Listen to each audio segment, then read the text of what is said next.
Letters from God, Letter 7. I am your Savior. Hello, my beloved.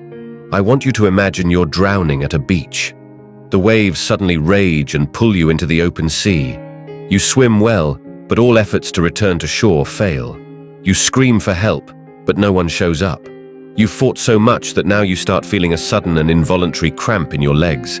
It's a cramp. You know you're going to sink. Unexpectedly, a surfer appears with a huge board, extends a hand, pulls you onto the board, and takes you back to the shore, safe and sound. You had no other option, either accept the help and be saved or sink and logically perish. He became your savior because he wanted to, and you accepted by reaching out.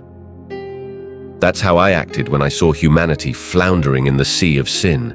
I decided to come to this world in human form, dwelt among you, filled with love and truth, John 1:14. And as you know, all have sinned and fall short of the glory of God, Romans 3:23.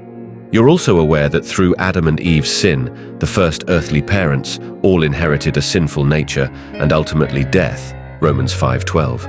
You, my child, are a sinner, sometimes willingly, sometimes not. Even if you wash yourself with lye and use much soap, the stain of your guilt is still before me, declares the Lord, Jeremiah 2:22.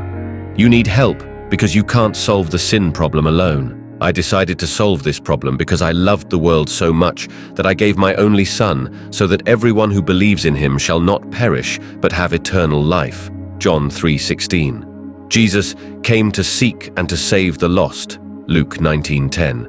Although my Son was tempted just like all men and women, he committed no transgressions, Hebrews 4:15.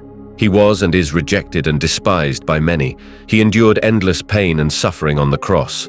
The majority doesn't want to see him and still despises him.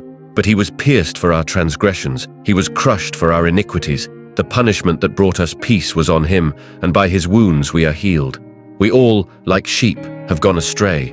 Each of us has turned to our own way, and the Lord has laid on him the iniquity of us all. Isaiah 53:3-6.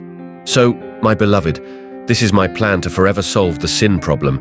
Jesus died on the cross, shedding his innocent blood to save you from eternal death, the final consequence of sin.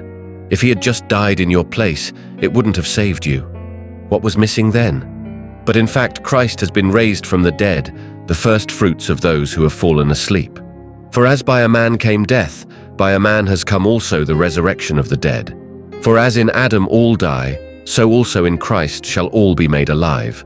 1 Corinthians 15:20-22. Christ's death, along with the resurrection, is what can give you real hope for eternal life, my dear. My beloved child, now that you know the salvation I offer through Christ, I hope you respond like this. 1. Believe in Jesus, Acts 16:30-31. 2. Accept Jesus as your Savior and obey him. There's no better option than this, Acts 4:12. 3. Open the door of your heart and let him in, dine with him, and he will dine with you, Revelation 3:20. I hope to hear from you today. Write to me soon. I'm patiently waiting for you. Lovingly, your one and only God.